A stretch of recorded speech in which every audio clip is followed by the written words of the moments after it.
Hola a todos y a todas una vez más. Estamos en el cuarto capítulo dedicado a la filosofía de Platón y en esta ocasión vamos a hablar de lo que podemos llamar la antropología platónica, es decir, del concepto que Platón se hace y que nos transmite en sus obras de lo que es ser un ser humano, es decir, la respuesta a la pregunta ¿qué somos? Esta pregunta, como quizás podáis imaginar, es central en un filósofo socrático, como decíamos que es Platón, por la siguiente razón. Como decíamos desde el comienzo, la pregunta que dirige todo el pensamiento tanto de Sócrates como de Platón es esa pregunta ética de cómo hemos de vivir. En la forma concreta que le dio Sócrates, esa forma original de la pregunta, que era ¿qué es la virtud? Ahora bien, la virtud, decíamos, aunque esto es algo que desarrollaremos con más detenimiento en el capítulo dedicado a la ética, la virtud es el concepto de aquellas cualidades positivas que le corresponden a un ser por su naturaleza. Así, por ejemplo, decíamos que se puede hablar de la virtud o las virtudes de un caballo, la virtud o las virtudes de un perro, es decir, aquellas cualidades que por su naturaleza el perro debería desarrollar para alcanzar su mayor excelencia. Excelencia es otra de las traducciones de virtud, de arete, y así podíamos hablar de, incluso decíamos, de las virtudes de una herramienta, por ejemplo, de un cuchillo. Si es un cuchillo que corta bien, pues es un cuchillo virtuoso en ese sentido, quizá algo metafórico. Pero, por supuesto, no estamos interesados principalmente en las virtudes que corresponden a un caballo, a un perro o a un cuchillo, sino en las que corresponden a un ser humano. De hecho, lo que Sócrates lamentaba continuamente es que mientras que los criadores de perros y de caballos se toman mucho cuidado de conocer la naturaleza propia de estos animales para poder potenciar esas cualidades suyas, darles aquello que les corresponde y desarrollar esas capacidades, esas virtudes, esas aretai suyas. En cambio, según Sócrates, dedicamos muy poca atención a conocernos a nosotros mismos para poder saber qué virtudes nos corresponden, es decir, cuáles son nuestros actos propios que deberíamos desarrollar para ser más humanos y, por tanto, va a decir Sócrates también, más felices. Por tanto, la pregunta ¿qué somos? Es fundamental para responder la pregunta ¿qué es la virtud correspondiente a un ser humano? Por eso Sócrates insistía en que la máxima que había guiado toda su reflexión y podríamos decir en cierto modo toda su vida era aquel mandamiento que se podía leer en la entrada del templo de Apolo en Delfos, que decía conócete a ti mismo, gnosis auton. Conócete a ti mismo, decía Sócrates, debemos conocernos a nosotros mismos porque así podremos saber qué nos corresponde hacer o padecer, hacer y padecer por nuestra naturaleza. Otros filósofos han considerado esta pregunta de qué es el ser humano también central en diferentes sentidos. Pues, por ejemplo, como quizás sabemos, desde el Renacimiento se dice que el ser humano ocupa el lugar central de la reflexión, no porque se considere el ser más excelente del universo, que a veces también, sino al menos porque somos nosotros los seres humanos quienes estamos pensando sobre el universo. Entonces, al menos debemos conocernos como sujetos. Así, por ejemplo, la filosofía de Descartes va a partir del yo, antes de incluso de alcanzar a Dios. Y el gran filósofo alemán, Immanuel Kant, en cierto momento resumió todas las preguntas de la filosofía en las 4 siguientes. La primera, la pregunta del conocimiento, ¿qué puedo conocer? La segunda, la pregunta ética o práctica, era ¿qué debo hacer? La tercera pregunta era ¿qué me cabe esperar? Que es la pregunta de la que se encarga principalmente la religión, es decir, ¿qué me cabe esperar después de la vida como premio o castigo? Y por último, todas esas preguntas, dice Kant, estarían resumidas en la pregunta de qué es el hombre o qué es el ser humano. Bien, ¿qué es el ser humano que somos nosotros según Platón? de un modo principal, primero, hemos de decir que según Platón, el ser humano no somos una sustancia simple, un ser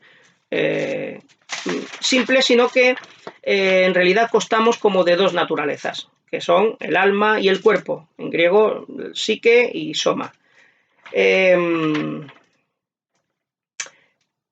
Claro, estas dos sustancias, como decíamos cuando hablábamos de la teoría de la realidad de Platón, no tienen una importancia simétrica, no tienen una importancia equivalente en el sistema de Platón. Incluso si aceptamos que Platón es un dualista, en el sentido de que admite, un dualista antropológico, que admite que el ser humano consta de dos sustancias, dos naturalezas, es decir, dos realidades que pueden ser separadas y existir independientemente, no dos cualidades de una misma cosa, en cuyo caso no sería un dualista sustancial. Digo, incluso si aceptamos que Platón es un dualista de sustancias, que admite que existen tanto la sustancia mental como la corpórea, ello no quiere decir que ambas sustancias tengan la misma importancia. Incluso ni siquiera, como decíamos en el capítulo anterior, quiere decir que tengan el mismo grado de realidad, sino que, como veíamos, las ideas tienen una realidad plena superior a la realidad que tienen los objetos materiales. Y en este sentido, pues el cuerpo, nuestro cuerpo, pertenece al ámbito de lo material y, por tanto, tiene un grado de realidad menor que el de las ideas. Ahora bien, ¿dónde hay que situar el alma según Platón? Bueno, esto es un tema incluso importante de discusión entre los intérpretes, entre los expertos que trabajan el pensamiento de Platón, pero al menos una cosa está clara. Platón dice que el alma, nuestra alma, la psique, es afín, congénere, de la misma naturaleza o género que las ideas. Es decir, que es una entidad, quiere decir con ello que es una entidad inmaterial, no corpórea, que no se puede percibir con los sentidos, no se puede tocar, no se puede medir espacialmente, y tampoco está sujeta al tiempo, aunque, como vamos a ver, tiene una relación especial con el tiempo, diferente a la que tienen las ideas. Es, por tanto, una sustancia afín a las ideas, y en ese sentido se podría decir que es más real que el cuerpo, y por supuesto es mucho más importante que el cuerpo, es más importante que el cuerpo. ¿En qué sentido quizá el alma humana no es lo mismo que las ideas? Bien, las almas ocupan en el sistema de Platón una especie de lugar intermedio entre el mundo de las ideas y el mundo físico, porque las almas, por una parte, como dada, ahora vamos a ver cuál es la definición de alma, pero dada su capacidad de entender directamente las ideas, por ejemplo, pertenecen a ese mundo de las ideas. Sin embargo, una característica suya es que se unen a una característica esencial de las almas, es que se unen a cuerpos y los habitan y los animan, como podríamos decir. Entonces esto hace que, como decía, que las almas sean una especie de ser intermedio, y esto hace que tengan también una relación especial con el tiempo que no tienen las ideas, porque las ideas, por lo que decíamos en el capítulo anterior, son completamente atemporales.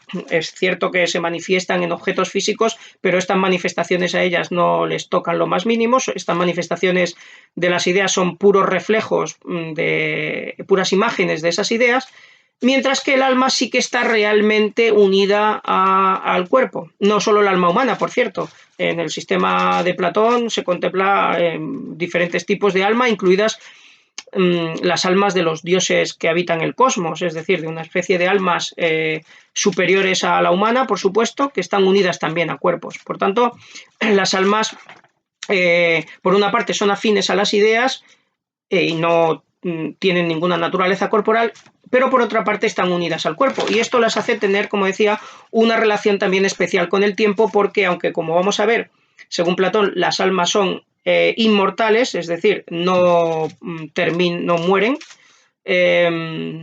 y por tanto en ese sentido no están sujetas al tiempo, a la vez están continuamente unidas al tiempo, al menos mientras están, digamos, con comillas, están encarnadas en un cuerpo, están unidas al tiempo. y el alma pues vive el tiempo, cosa que no se podría decir de las ideas. Bien, ¿qué es un alma? ¿Cuál es el concepto de alma o de psique? En la filosofía moderna es más corriente la palabra mente, quizá tiene menos connotaciones religiosas que pueden confundirnos. Pero también hay la duda de si los términos alma y mente son completamente equiparables. Vamos, por tanto, a utilizar habitualmente alma, pero cuando utilicemos el término mente vamos a entender lo mismo que por alma. ¿Y qué hay que entender por alma o mente en la filosofía de Platón? Bien, pues Platón define el alma, como en general se había hecho ya en la filosofía que le había precedido, a partir de principalmente dos rasgos. Uno es el conocimiento, obviamente. El alma es la sustancia que tiene la capacidad de entender, de pensar, cosa que el cuerpo no tiene. Un cuerpo tiene la posibilidad de moverse o ser movido, la capacidad de caer o atraerse con otros cuerpos, etcétera, pero no tiene la capacidad por sí mismo de pensar. El pensamiento es algo que pertenecería a esa sustancia que es el alma o la mente. Pero también, según Platón, el alma puede ser y debe ser definida como principio de movimiento. Según eso, lo que caracterizaría a los cuerpos en sí mismos es ser inertes, es decir, no tener en sí mismos movimiento, y el movimiento lo recibirían siempre del alma, como mínimo de un cierto alma del cosmos que mueve el universo. Pero en lo que se refiere a nuestros cuerpos se moverían y harían todo lo que hacen precisamente porque los está de alguna forma moviendo el alma. Y el alma en sí misma sería el principio de movimiento, sería un principio de movimiento y de vida, un principio de vida. Los cuerpos, si el alma no les habita, no tienen vida.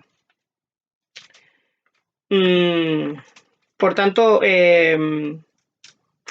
esta es las definiciones, podríamos decir, de alma o las cualidades que nos permiten identificar al alma, la capacidad de pensar y el ser principio de vida y de movimiento.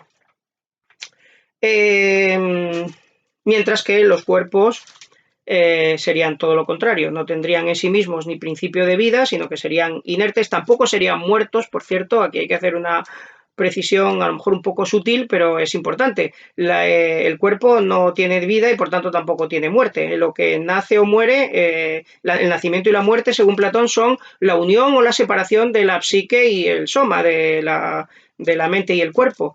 Por tanto, cuando se produce la muerte es la separación de ambas sustancias, pero no es la muerte del cuerpo. El cuerpo se corrompe, se transforma, pero propiamente no muere porque por sí mismo no tiene vida. Lo que tiene vida es el compuesto. El alma, por su parte, tampoco muere, porque, como vamos a ver ahora, según Platón, al ser ella misma principio de vida, es imposible que muera.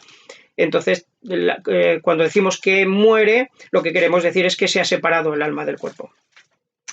Como acabo de hacer referencia, según Platón, el alma humana, y en general todo tipo de alma, que van, como decía, desde los dioses cósmicos hasta almas inferiores a la humana, porque Platón atribuye alma también incluso a las plantas, es decir, a cualquier ser capaz de vida. El alma, decía, es, según Platón, inmortal, es decir, no muere. Sin duda esta es una de las tesis menos aceptadas hoy en día de Platón, aunque, como sabemos, es una tesis que pervive en las religiones plenamente. Pero Platón se tomó el trabajo en varios de sus diálogos de intentar argumentar, de demostrar de alguna forma racional que el alma efectivamente no es mortal. Y de ello dio varios argumentos que os voy a mencionar brevemente a continuación. En su libro de la República, por ejemplo, argumenta que el alma no puede morir porque cada sustancia, cada cosa, muere por aquella corrupción que es propia suya. Eh, por ejemplo, pues el cuerpo muere por la enfermedad del cuerpo. Cuando el cuerpo enferma, puede llegar a morir. Entonces, la corrupción propia del cuerpo, que es la enfermedad, puede provocar su disolución y su muerte. Ahora bien, ¿cuál es la corrupción del alma? La corrupción del alma no es la enfermedad, es, según Platón, la injusticia. Injusticia, la ignorancia, es decir, los vicios, lo contrario a las virtudes. Cuando un alma se corrompe, se hace, entre comillas, viciosa, se hace no virtuosa. Ahora bien, dice Platón, ahí, le hace decir a Sócrates en la República, esta corrupción del alma no hace que el alma tenga menos existencia. Cuando uno se vuelve corrupto en el alma, no se hace menos existente de alma, salvo quizá metafóricamente, que digamos que es una muerte del alma hacer el mal, pero realmente el alma sigue viva, pero corrupta. Entonces razona Platón, si la corrupción propia del alma no la mata, sino que simplemente la hace peor, pero no la mata, y una cosa no puede ser corrompida por la corrupción de otra cosa, de una sustancia diferente, entonces el alma es incorruptible. Este es un argumento que parece, como los otros, por otra parte, pues tener sus puntos débiles, y no tenemos aquí tiempo para discutirlos, pero se ha discutido bastante de estos argumentos. Es más, se ha discutido incluso si Platón se los tomaba realmente en serio o los creía realmente convincentes. Desde mi punto de vista, sí los cree convincentes y los cree válidos, pero evidentemente unos mejor que otros. Y como todo filósofo, hay que decir entre paréntesis, puede estar equivocado. Pero Platón dedica un diálogo entero al asunto de la inmortalidad del alma. Este diálogo, bellísimo, por otra parte, que os recomiendo leer como los demás, pero quizá es un diálogo por el que se puede comenzar, es el Fedón. Es el diálogo en que se narra precisamente los últimos momentos de la vida de Sócrates, condenado, como sabéis, a muerte bajo la acusación de haber corrompido a la juventud ateniense y de haber introducido divinidades ajenas a la ciudad. Y esos últimos momentos de la vida de Sócrates, según nos lo pinta Platón, aunque curiosamente él hace decir a un personaje que el propio Platón no estuvo en esa reunión última, en esa última reunión Sócrates se habría dedicado a intentar convencer a sus discípulos que le asistieron en esos últimos momentos, convencerles de que en realidad la muerte no es más que la separación del alma y del cuerpo, y que el alma no muere. Y ahí entonces Sócrates presenta una batería de argumentos intentando demostrar que el alma es inmortal. El primero de ellos dice que parte del principio, del supuesto principio de que toda cosa se genera de su contrario. Una cosa nace de su contrario. Si no existiese lo negro, no podría surgir lo blanco, etc. Entonces, esta alternancia de los contrarios, según Sócrates, no puede parar. Es el ciclo de la naturaleza, porque si parase se acabaría el mundo. Es imposible que el universo deje de ser, es decir, la realidad deje de ser una alternancia entre los contrarios. Ahora bien, tal como hay los contrarios del sueño y de la vigilia, y cuando uno despierta del sueño pasa a estar despierto, y cuando uno abandona la vigilia pasa a estar dormido, de manera equivalente, la mente, el alma, pasa por dos estados alternativos, que son el estado que llamamos de vida, que es en que está unida a un cuerpo y lo mueve y a través de él opera en este mundo físico, y hay otro momento en que estaría libre de esa unión, que es lo que llamamos normalmente la muerte. Según un segundo argumento, quizá más platónico y más poderoso, a favor de la existencia, de la inmortalidad del alma, Platón y quizás Sócrates, según esta atribución, habría defendido que el conocimiento, cuando nosotros adquirimos un conocimiento, en realidad no estamos adquiriendo algo que no teníamos de ninguna forma, algo completamente nuevo para nuestra alma, sino que estamos recordando algo que ya sabíamos, a saber, la cualidad de las ideas. Eso lo vamos a tratar con un poco más de detenimiento después. El hecho es que si aceptamos esta teoría de la reminiscencia, es decir, que el alma cuando aprende recuerda las ideas, puesto que dice Sócrates, aquí vemos cosas iguales entre sí, pero no vemos lo igual en sí, no vemos la igualdad, vemos cosas iguales, pero no vemos la igualdad. Entonces esa igualdad, la idea, hemos debido verla antes de nacer. Eso demostraría que nuestra mente, que por otra parte es afín a las ideas, pues estaba con ellas y las conocía y que por tanto es inmortal.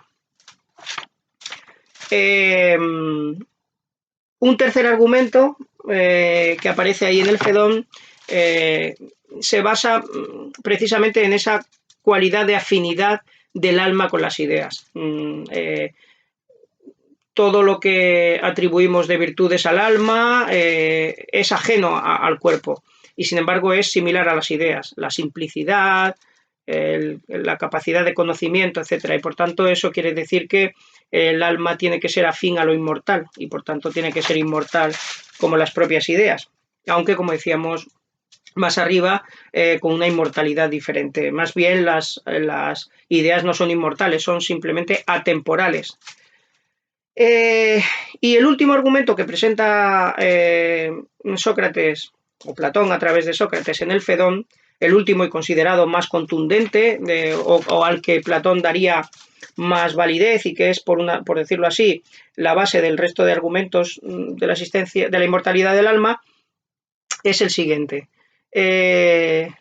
Según la filosofía de Platón, que Platón atribuye ahí también a Sócrates, como decíamos en el capítulo del conocimiento, cuando atribuimos una propiedad a algo es porque participa de esa propiedad. Por ejemplo, un cuerpo, la nieve es fría porque participa del frío, es decir, porque tiene el frío, porque el concepto de frío está metido en el concepto de nieve, podríamos decir. Esto es, digamos, el ABC de la teoría de las ideas. Las cosas tienen las cualidades que tienen por su participación de otras cualidades. Y una cosa, dice Sócrates, que participa de una cualidad esencial, no puede participar de su contraria. Por ejemplo, la nieve jamás puede ser caliente. Si viniese el calor, como el calor es el contrario del frío, ocuparía el lugar del frío y entonces la nieve, que esencialmente participa del frío, desaparecería también. Cuando acercamos calor a la nieve deja de ser nieve, se derrite y se convierte en líquido. Por tanto, una cosa no admite ni su contrario ni los contrarios de aquellas cualidades en las que participa esencialmente. Pues bien, traslademos esto al alma. Según Platón, la naturaleza del alma, dice en ese argumento, es la vida. El alma es el principio de vida de aquello en donde habita. Cuando una cosa está animada, ánima en latín es alma, es que tiene vida. Por tanto, el alma, como principio de vida que es, no puede aceptar lo contrario de la vida, que es la muerte.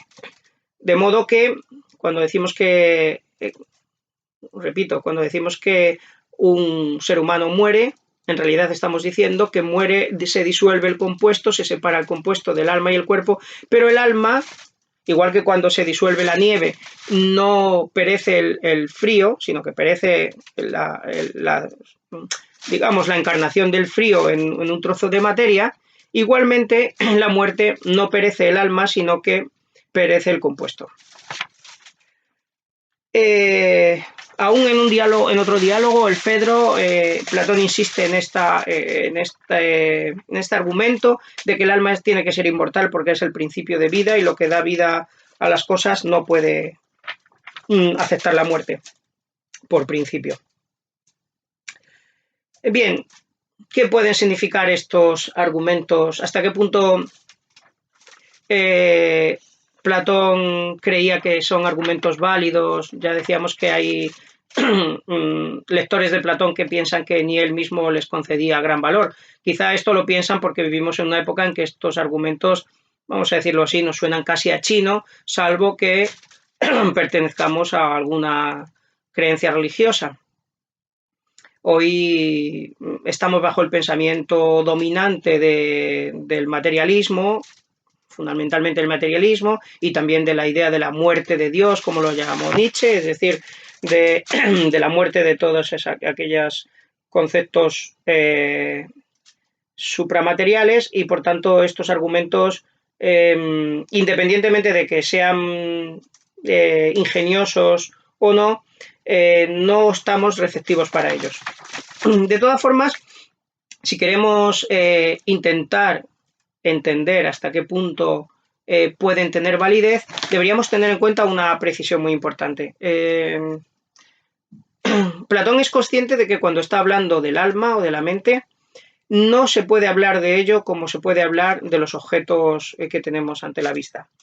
Por tanto, todas nuestras expresiones cambian de sentido. Por ejemplo, cuando hablamos de que el alma estuvo antes o qué pasa después, este antes y después no pueden tener el mismo sentido que tienen cuando decimos antes tenía el móvil apagado y después lo tenía encendido.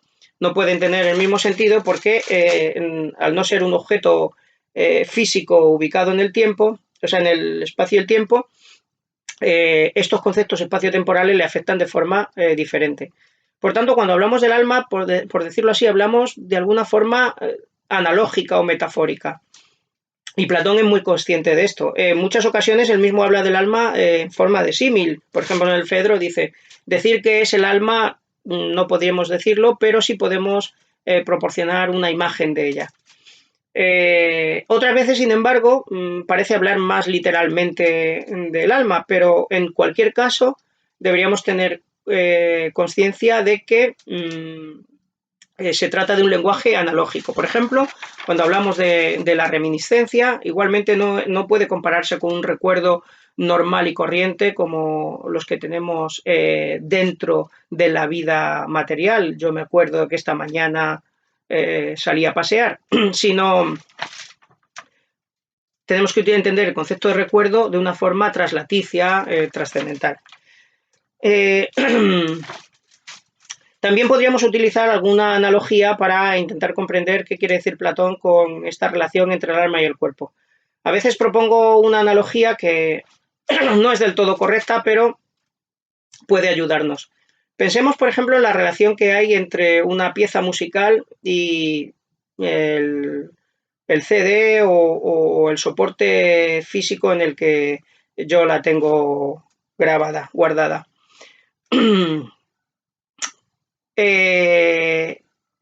Si nosotros, evidentemente, ponemos el CD en un lector de CDs o vamos a escuchar esa música.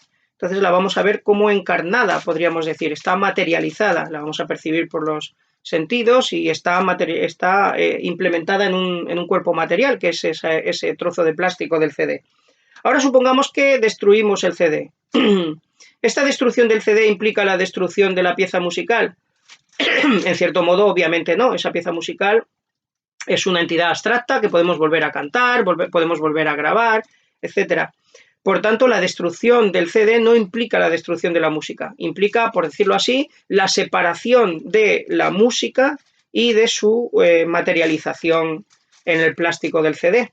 Y esa misma música podría, como decíamos, grabarse en otro soporte y volvería a tener encarnación existencial. Pues algo parecido hemos de entender que eso es la mente según Platón. Una entidad abstracta como una pieza musical o como un algoritmo matemático que cuando está unida a un soporte físico, hace que ese soporte físico suene como es ella. El soporte físico traslada las cualidades del alma que lo habita, pero la destrucción de ese soporte físico no implica la destrucción de esa entidad. Por tanto, este sería el concepto de inmortalidad del alma. Ahora bien, hay un problema unido también al problema de la inmortalidad del alma, que es el de la identidad personal.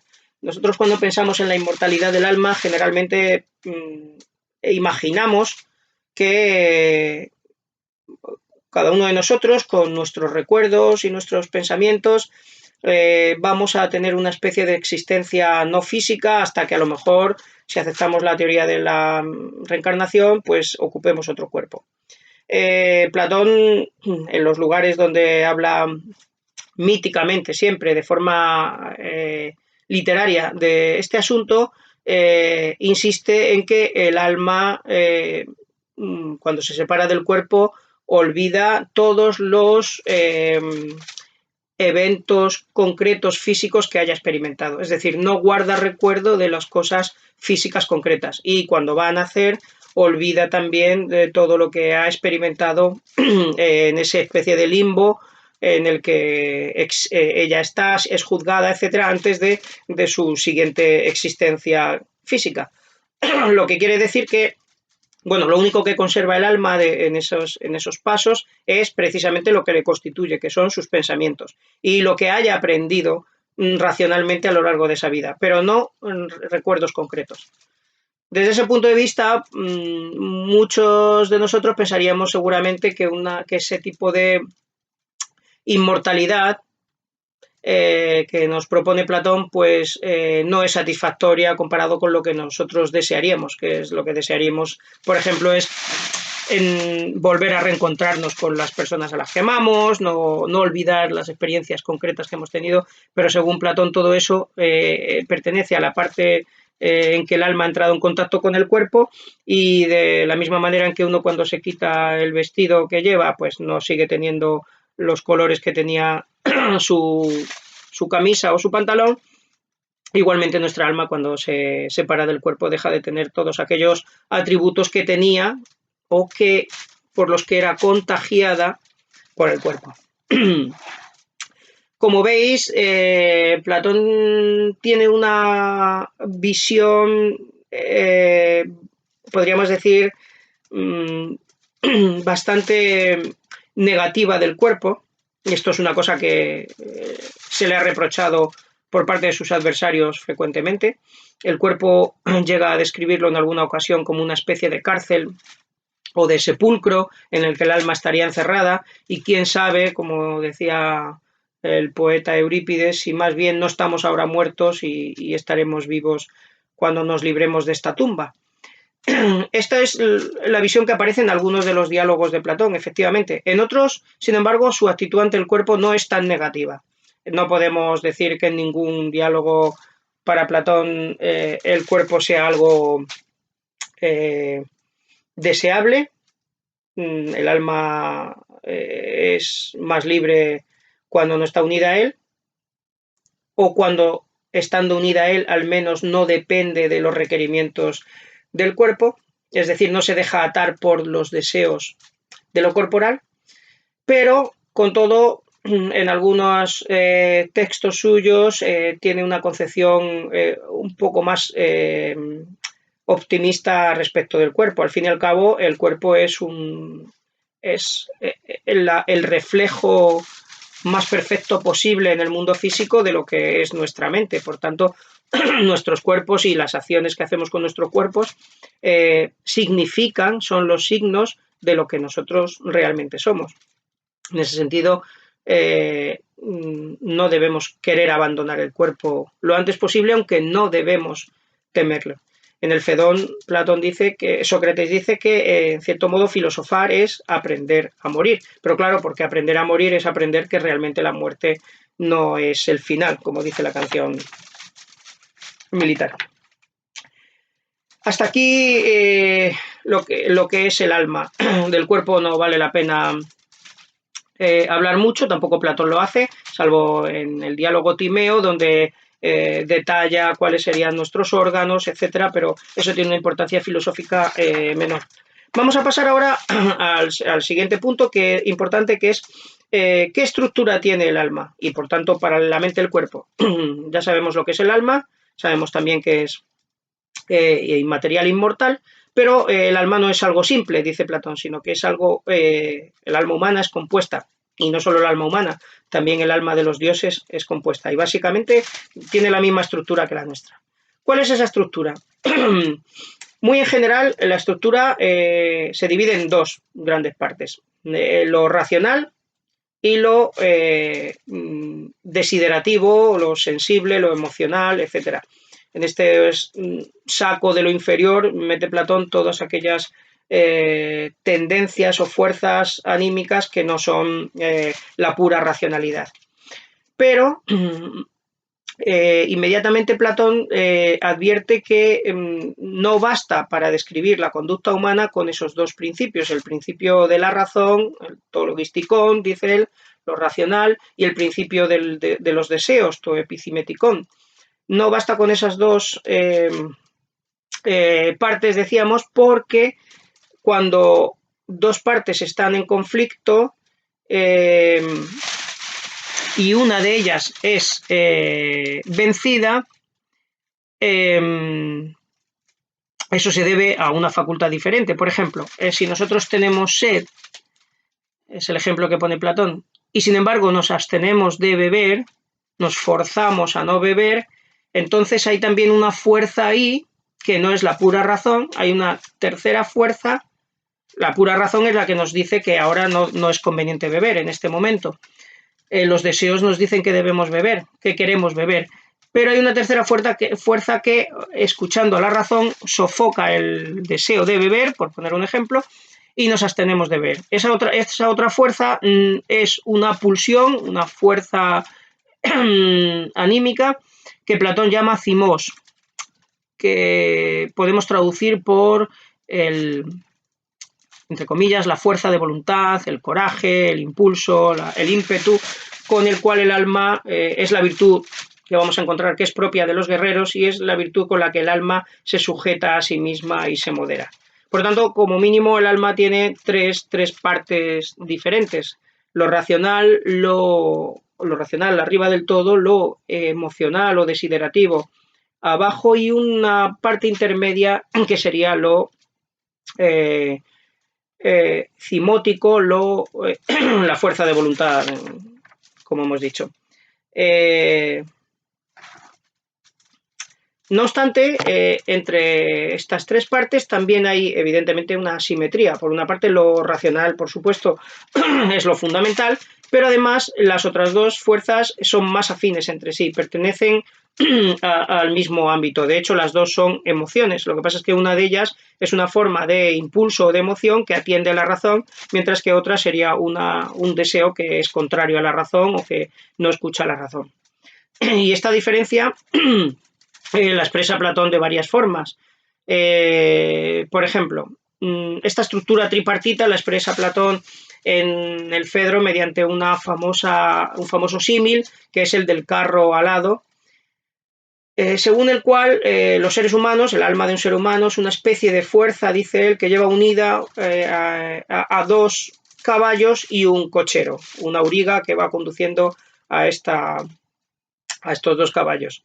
Uno de estos caballos es un caballo noble, obediente, y el otro es un caballo pasional y desobediente, que tiende siempre al desorden. Y el cochero es el que lleva las riendas de ambos. Evidentemente, el cochero es la parte racional del ser humano en este símbolo. El caballo blanco es el cimos, es decir, la capacidad, la fuerza de voluntad para obligarnos a nosotros mismos a no realizar nuestros deseos, y el caballo pasional y desordenado es el caballo de los deseos. Como veis, tanto el coraje o la fuerza de voluntad como los deseos pertenecen a la misma naturaleza, son dos caballos, mientras que el intelecto es simbolizado por la naturaleza humana. Esto nos da a entender que son de naturaleza diferente el primero de los otros dos. Igualmente, cuando Platón expresa la fisiología humana en el diálogo del Timeo, distingue entre tres partes principales del organismo, que serían la cabeza, el tórax y el abdomen. En la cabeza estaría situada la racionalidad, la inteligencia, y en el tórax estaría situada la capacidad de fuerza de voluntad, como decíamos, el thimos, y en el abdomen estarían localizados los deseos. Y Platón llama la atención en que ambas partes, los deseos superiores, por decirlo así, el thimos, y los deseos inferiores pertenecen ambos al tronco, mientras que están separados por un istmo, por el cuello, por una separación de la parte racional para entrar lo menos en contacto posible con ella, aunque en la parte noble de los sentimientos, la parte obediente, está más cerca de la cabeza, precisamente y por eso le hace caso. Bien. Esta es la estructura que Platón atribuye al alma en varios diálogos y también es una teoría interesante, pero también problemática, y problemática incluso para la propia filosofía de Platón, porque parece que no deja lugar a ciertas facultades que nosotros, sin embargo, en la psicología incluso corriente que manejamos hoy en día y seguramente también a lo largo de la historia, no tienen cabida en esa estructura psicológica. Por ejemplo, y especialmente, por una parte, la voluntad, no la fuerza de voluntad, que como hemos propuesto traducir el thimos, que no significa propiamente voluntad, sino esa fuerza, decíamos, que es capaz de reprimir nuestros deseos, sino la voluntad entendida como esa capacidad que tenemos de elegir el bien y el mal una vez que escuchamos tanto a la razón como a las emociones, y que para algunos filósofos sería la facultad superior que tenemos. Sin embargo, en Platón esta facultad de poder elegir el bien y el mal no existe, como vamos a ver después. El mal nunca se elige voluntariamente. Esta es una de las características más llamativas de la filosofía socrática y también de Platón. Otro punto en el que parece que falla esta estructura tripartita de Platón es acerca de los deseos nobles, y el propio Platón sí que admite deseos como el amor, que son, a diferencia de otros deseos que él considera negativos, el amor, del que vamos a hablar en un momento, sería una cualidad positiva, y sin embargo no parece tener un claro lugar en esa estructura tripartita. Bien, vamos a pasar ahora a hablar de los diferentes aspectos de la psicología platónica, una vez que hemos visto cuál es la estructura de la mente en general. Vamos a comenzar por el conocimiento, para hablar brevemente de lo que mencionábamos antes, es decir, de la teoría de la reminiscencia, que podríamos decir que es el aspecto psicológico de la teoría del conocimiento de Platón. Según él expresa en varios diálogos, o le hace decir a Sócrates, por ejemplo en Fedro y en Fedón, aprender es recordar. La justificación de esta teoría aparentemente tan extraña es obvia en el platonismo, puesto que tenemos conocimiento de ideas universales que no hemos podido extraer del mundo de los sentidos, sino que al contrario, son precisamente estas ideas las que nos permiten identificar los objetos que nos encontramos. Por tanto, no hemos podido aprenderlo en esta vida, y por tanto deben estar en nuestra alma antes, entre comillas antes, a priori en nuestro nacimiento. Y eso quiere decir que cuando nosotros aprendemos algo, en realidad lo que estamos haciendo es descubrirlo dentro de nosotros, recordarlo. Y esto lo demuestra Platón muy ingeniosamente, por ejemplo, en un diálogo llamado Menón, mediante un ejercicio que podéis hacer vosotros también con vuestros amigos, sobre todo los más pequeños, y es enseñarle matemáticas a alguien simplemente haciéndole preguntas. Evidentemente hay que ponerse de acuerdo en la definición de ciertos términos, pero luego haciéndole solamente preguntas, el discípulo puede descubrir por sí mismo la verdad. Otra experiencia que es universal es que cuando estamos escuchando, por ejemplo, al profesor de matemáticas, esto sirve especialmente con las matemáticas, obviamente, es decir, con aquellos conocimientos racionales. Cuando estamos escuchando al profesor de matemáticas explicarnos algo, incluso aunque sea la primera lección sobre un asunto, sobre un tema matemático, nosotros podemos descubrir si está equivocado o no. Y en cualquier caso estamos diciendo esto es verdaderamente así y aprobamos y decimos sí. Por tanto, llevamos nosotros ese conocimiento nosotros mismos. Esto hay experimentos con niños que lo demuestran, ¿no? Que los niños desde muy temprano, con pocos meses, sometidos a experimentos en los que se les engaña acerca de una determinada suma, ellos son capaces de descubrir que eso no puede ser correcto. Por tanto, esta es la teoría de la reminiscencia. Ahora bien, Platón no expresa esta teoría en todos sus diálogos. En algunos otros, por ejemplo en República, parece defender una visión relativamente diferente. Ahí se explica que el conocer algo, comprender algo, es el volver el alma entera hacia la luz y ver los objetos iluminados correctamente en lugar de las sombras.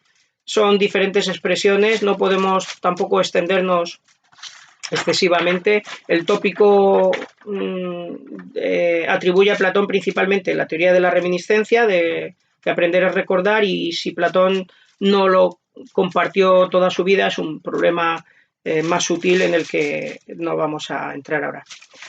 Sí que vamos a pasar enseguida al problema del amor, esa pasión, ese deseo, y Platón lo deja claro, el amor es un deseo, epicimia, un deseo que, sin embargo, a diferencia de la condena radical a que somete Platón normalmente a los deseos, merece para Platón el amor, el eros, un tratamiento completamente diferente. Este tratamiento completamente diferente aparece en dos de los diálogos probablemente más bellos de Platón, que son los llamados también diálogos eróticos, porque tratan ambos sobre el amor. Son el Fedro y el Banquete.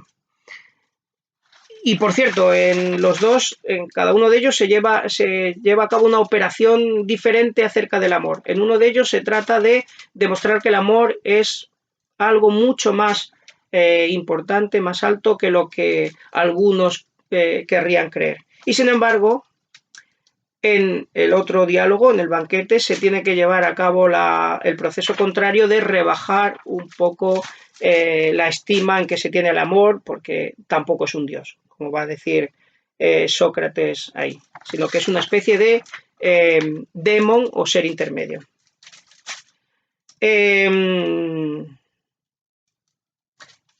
Por una parte, entonces, el eros, el amor, es, según Sócrates en el Fedro, una locura, una especie de locura, de manía, pero una locura divina o positiva, de esas que traen inspiración a los hombres. No todas las locuras son negativas. Ahí tenemos pues las pitonisas, etcétera, en las que la religiosidad griega creía que son inspiradas, y a ese ámbito pertenece también la poesía, es decir, inspiración divina, ¿no? Es locura, pero es una locura positiva.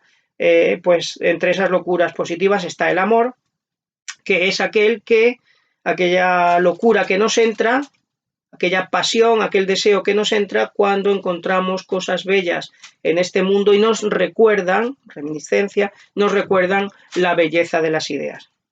Bien, en el Banquete se desarrolla este ascenso más detenidamente.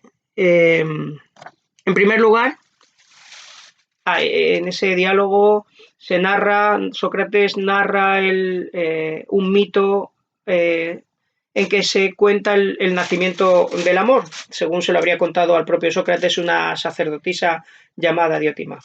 Según este mito, según esta narración, Eros nació el mismo día en que se celebraba el nacimiento de Afrodita, y los dioses se habían reunido para celebrar ese nacimiento, y estando todos allí, entre ellos también un dios llamado Poros, que significa el recurso, la capacidad, la abundancia, etc., se presentó la única divinidad que no había sido invitada a la fiesta, que era Penia, la pobreza.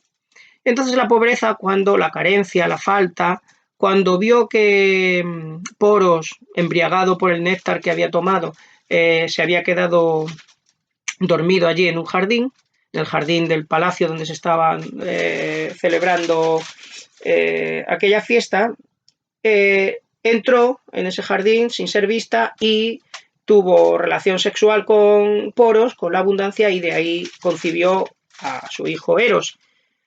Este mito significaría que el amor, por ser padre tanto de la abundancia como de la carencia, pues por una parte, como su madre es pobre y siempre anda mendigando y persiguiendo, pero por otra parte, por parte de la genética paterna, pues tiene el conocimiento y la tendencia de hacia donde debe encaminarse, es decir, el amor sabe hacia dónde va, sabe lo que le falta. Pero por tanto el amor no es perfecto. Esto es una enseñanza fundamental que quiere dejar claro aquí Sócrates. No aman, dice él, los que lo tienen todo, los que tienen el saber, no amamos lo que ya tenemos o lo que tenemos seguro. Tampoco aman los que ignoran lo que le falta, porque precisamente no saben que eso les falta. Solo aman a aquellos que son conscientes de aquello que les falta. Y esta es sin duda la figura del filósofo. Filósofo, como sabéis, significa amante del saber. El saber para Sócrates y para Platón es lo principal y nuestra principal carencia. Al mismo tiempo lo tenemos ese saber, lo tenemos ahí implícito, pero no lo tenemos, no somos conscientes de él. Por eso el amor es esa tendencia en nosotros a encontrar la perfección, que es mediante el conocimiento. Entonces, Sócrates habla ahí de lo que se ha llamado una escalera del amor, que empieza por la observación de los cuerpos bellos, pero enseguida el verdadero amante se da cuenta de que la belleza de los cuerpos es una belleza de prestado, es una belleza que depende de algo superior, entonces se fija en la belleza de las almas, es mucho más platónico, un amor platónico, fijarse en la virtud del alma que en la del cuerpo, pero ni siquiera las almas tienen la virtud en sí por su propio origen, sino que lo toman de las ideas y de entre todas las ideas a la idea más excelsa, la idea del bien, que es también la idea de lo bello en sí mismo y que al fin y al cabo es el final del camino de esta escalada del amor, a la que por supuesto solamente aspiran algunos, porque la mayoría se conforman con formas de amor intermedio, por ejemplo, dice Platón ahí, con el amor reproductivo, el amor de mantenimiento de la especie, que es la forma más vulgar de inmortalidad de la materia, como en los cuerpos pueden sobrevivir reproduciendo el mismo tipo, es decir, yo dejando a mis hijos y mis hijos a sus hijos, etcétera. Pero otra es la producción que se hace en las almas, que esa es mucho más excelente, por ejemplo, mediante la enseñanza, etcétera. Bien, pues brevemente, este sería la enseñanza de Platónica sobre el amor.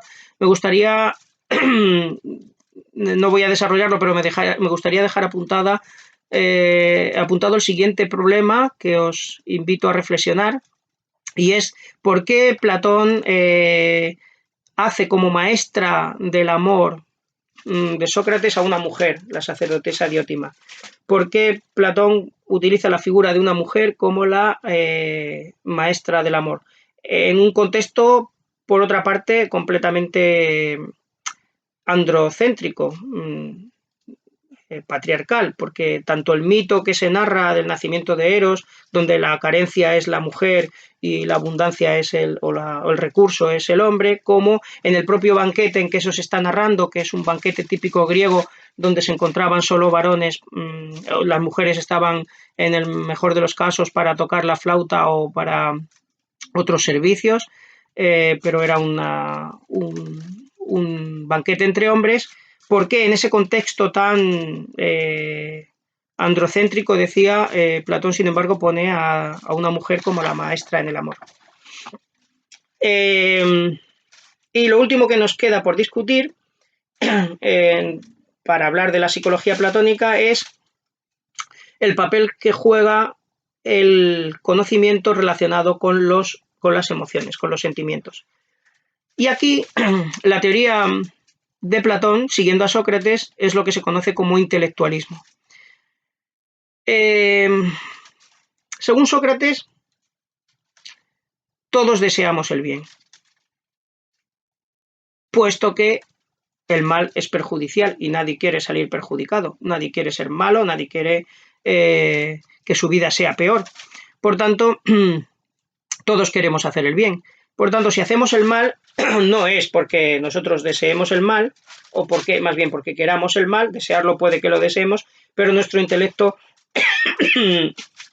sabe perfectamente que eso es malo y por tanto si lo hacemos es por impotencia o por ignorancia, principalmente por ignorancia. Según Sócrates, el mal es ignorancia. Es decir, si supiésemos lo que está bien, lo haríamos necesariamente. A esta teoría, que por supuesto es muy controvertida, muy rechazada por la ética convencional, por la concepción convencional, es lo que se conoce como intelectualismo moral. Se le llama intelectualismo moral, pero aquí lo estamos tratando principalmente desde el punto de vista psicológico. El intelectualismo es también una descripción, según Sócrates y Platón, de cómo funciona nuestra mente. Según ellos, principalmente según Sócrates, nuestra mente solamente quiere el mal por ignorancia. Aquí hay una diferencia de matiz, al parecer, entre Sócrates y Platón, al menos por lo que podemos saber de la diferencia entre ellos a partir de los diálogos de Platón. Parece que en los primeros diálogos, los que decíamos que reflejan más el pensamiento propiamente de Sócrates, sí que se defiende más claramente que la maldad es siempre ignorancia y que el conocimiento siempre vence sobre las pasiones. En cambio, en los diálogos posteriores de Platón se dice expresamente que pese a que nuestra razón pueda prescribir determinada conducta, podemos hacer lo contrario llevados por nuestros deseos. Vamos a poner un ejemplo para aclarar esta discusión. Supongamos una persona, un fumador o cualquier otra persona adicta a determinada sustancia que le proporciona placer, incluso cierta dependencia casi fisiológica o fisiológica. Si el fumador no deja de fumar, desde el punto de vista socrático, la explicación será porque no está plenamente convencido de que eso esté mal. Entonces, si verdaderamente está mal fumar, como parece que lo está, el fumador actúa por ignorancia. Sin embargo, desde el punto de vista de los diálogos posteriores de Platón, si una persona no deja de fumar, puede ser que esté completamente convencido de que es malo y, sin embargo, no pueda vencer a sus deseos. Platón lo expresa mediante una historia que, según él, le sucedió a un tal Leoncio, un señor que, recorriendo las murallas de Atenas, de pronto encontró allí unos cadáveres fruto de la guerra y aunque su entendimiento le decía que no debía mirar aquello, que no debía caer en ese morbo, sin embargo sus deseos estaban como locos por mirar y él estuvo debatiéndose largo rato acerca de si lo veía o no lo veía y al final, no pudiendo vencer a sus deseos, les dijo: ahí tenéis, mirad, hartaros de ver eso, malditos. Esto demostraría que no está en nuestra mano por ejemplo, en el caso del fumador, dejar de fumar porque aunque esté convencido de que es malo, sin embargo, a lo mejor sus pasiones son más fuertes. En cualquiera de los casos, daos cuenta de que sigue siendo válido que el mal no se hace a voluntad. En la descripción socrática está clarísimo, el mal es siempre ignorancia. En el caso de la explicación platónica, el mal es ignorancia o como mucho impotencia. Es decir, yo sé que está mal, pero me es imposible por razones fisiológicas o razones emocionales hacerlo, pero en ningún caso es un acto voluntario. Es decir, no existe el fenómeno de que yo sepa que está mal y lo hago mal adrede, sino que sé que está mal, pero soy empujado por mis deseos. Esa sensación que tenemos habitualmente de que la gente hace el mal adrede, en realidad, según Platón, es una percepción superficial que procede de no darse cuenta de que la gente debería saber que el bien es siempre beneficioso. Como creemos normalmente que podemos hacer un mal que sea beneficioso, o sea, que el bien es beneficioso y que el mal es perjudicial. Pero nosotros solemos disociar eso, creemos que el bien puede ser perjudicial, puede serme perjudicial, ser bueno, y el mal puede serme beneficioso. Pero claro, precisamente eso procede de que nos identificamos con la parte más baja de nosotros mismos, que es nuestra parte desiderativa, porque si nos identificásemos, según Platón, con nuestra parte más noble, es decir, nuestra racionalidad, jamás se nos ocurriría pensar que la injusticia es más beneficiosa para el alma del que la comete. Por eso, de ahí la tesis también tan contraintuitiva de Sócrates y de Platón de que es preferible sufrir una injusticia, un daño, etcétera, que cometerlo. Porque cuando lo cometes, el que se hace peor eres tú mismo. Mientras que cuando lo sufres, sufres en la parte inferior de ti, en tu materialidad, o en tus deseos, en tu dolor, pero todo eso no afecta a la parte más sustancial de ti.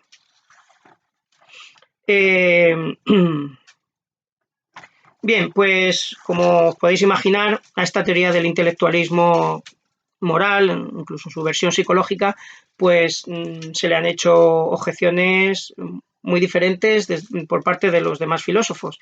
Ya Aristóteles, en esto como en muchas otras cosas, no siguió a su maestro Platón, y menos aún la posición tan estricta de Sócrates, sino que Aristóteles argumenta que efectivamente existe la maldad voluntaria, es decir, que hacemos el mal adrede o aposta. ¿Y cómo lo argumenta Aristóteles? Bueno, principalmente con dos tipos de argumentos. Por una parte, dice que la teoría de Sócrates y de Platón va contra lo que nosotros experimentamos habitualmente. Si fuera cierto que nadie hace el mal más adrede, nadie hace el mal aposta, no tendría sentido que juzgásemos a las personas, y sin embargo las juzgamos y nos juzgamos a nosotros mismos y nos arrepentimos cuando decimos que una persona ha hecho mal. Cuando el que ha hecho mal se arrepiente de lo que ha hecho, es que se entiende que lo ha hecho voluntariamente. Entonces, por una parte, este argumento dice que la teoría de Sócrates y Platón no explica por qué nosotros va contra lo que vemos todos los días de que estamos juzgando y condenando a las demás personas y a nosotros. Y eso solo lo hacemos bajo el supuesto de que son malos aposta, de que han hecho el mal voluntariamente, porque si sabemos que alguien ha hecho el mal involuntariamente, en realidad no decimos que ha hecho el mal. No tenía intención de hacerlo, la intención es fundamental, salvo quizá en algunos sistemas penales. ¿Qué decir de este argumento de Aristóteles?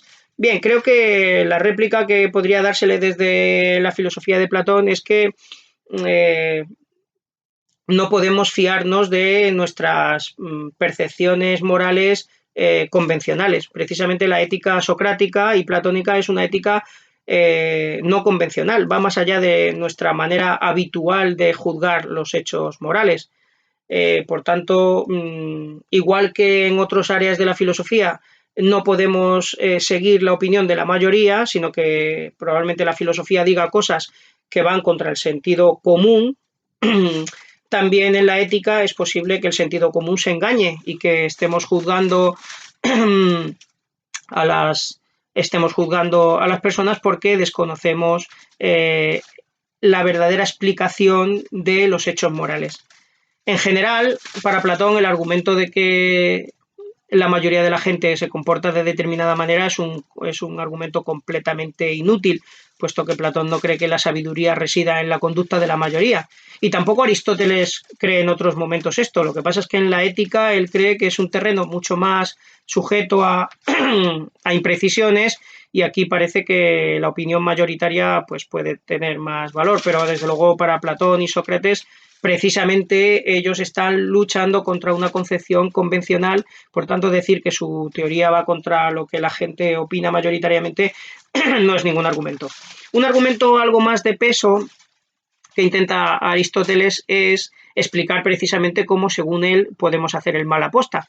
Y según Aristóteles esto ocurre porque, aunque en realidad una persona a nivel general puede pensar que determinada cosa es mala, por ejemplo, no debo gritarle a esta persona, Sin embargo, en el momento justo de la acción, que es un hecho concreto y particular, ahí ya la racionalidad se queda un poco en el limbo porque el acto concreto no es... exige un factor diferente a la pura razón. La razón se mueve en un terreno abstracto y en el momento concreto tenemos que entrar en una acción concreta. Y en esa acción concreta sería donde el alma, que es una síntesis, dice Aristóteles, de la razón, de la inteligencia y de las emociones, en esa mezcla, según el carácter que tenga cada uno y según se lo haya educado, puede dar una respuesta concreta que sería contraria a lo que a lo mejor él pensaba racionalmente que se debería hacer. Por eso, aunque yo crea que no debo gritarle, a lo mejor en el momento concreto voy y le grito. Ahora bien, este grito que doy en el momento concreto y que yo pensaba que no debía hacer, ¿se puede describir como un grito voluntario, como un grito que yo he hecho aposta? O más bien, como diría Sócrates, o como diría Platón, se explicaría como un grito que no he sido capaz de evitar, que no he podido evitar. Lo dejo a vuestro criterio, a vuestra discusión, someto este asunto como otros a vuestra reflexión. Creo que las posiciones de Platón y también de su adversario Aristóteles y por supuesto otros muchos adversarios a lo largo de la historia, pero principalmente repitiendo los argumentos de Aristóteles, quedan suficientemente claras. Es obvio que la tesis intelectualista es poco común, pero, insistamos, se basa en un razonamiento aparentemente muy lógico, y es que nadie desea ser peor realmente. Y desde luego cuando nosotros hacemos algo desde el desconocimiento, principalmente desde el desconocimiento de nosotros mismos, no se puede decir que nuestra acción sea voluntaria y libre, puesto que no hay libertad sin conocimiento. Para Sócrates y Platón no solo no hay libertad sin conocimiento, sino que no hay más libertad que la del conocimiento. Es decir, desde el momento en que nosotros comprendemos que algo es así, lo queremos y lo hacemos. Según Sócrates, lo hacemos necesariamente porque nada en nuestra psique lo puede evitar, porque el intelecto se sobrepondrá a las emociones. Si sé que tengo que morir incluso por esta causa, sujetaré a mis emociones y podré realizar ese acto. Según una versión un poquito más, digamos, tolerante que podemos atribuir a Platón, puede ser que yo esté plenamente convencido de que debo hacerlo, pero sin embargo mis pasiones no sean más fuertes que mi propio intelecto y no pueda al final hacerlo. Pero en cualquier caso, como decía, sigue siendo una acción involuntaria en el sentido de que aquella parte que es activa en nosotros, que es la inteligencia, no ha aprobado en absoluto que se haga esto, sino que en cierto modo, más que hacerlo, lo que ha ocurrido es que lo ha padecido. Cuando alguien hace el mal, no lo hace, sino que lo padece. Hacer el mal en términos platónicos es una contradicción en los términos. Para terminar, ya os planteo la siguiente pregunta que Platón también se planteó y que es, desde mi punto de vista, muy interesante y difícil de contestar. Si es cierto, como creen Sócrates y Platón, que nadie hace el mal aposta, entonces, ¿tiene sentido el concepto de castigo? Es decir, ¿podemos castigar a alguien si sabemos que cualquier persona ha actuado así por ignorancia? ¿No correspondería a toda persona simplemente educarla y no castigarla? Por una parte, Platón se manifiesta a veces como eso. De hecho, incluso él intenta justificar los castigos como algo educativo. Ahora bien, ¿los castigos pueden ser realmente educativos? ¿Cómo podrían ser educativos los castigos? Esta es la cuestión que os planteo. Y con esto acabamos este rapidísimo y denso repaso a toda la antropología platónica, a toda la teoría de Platón acerca de lo que somos. Hasta pronto.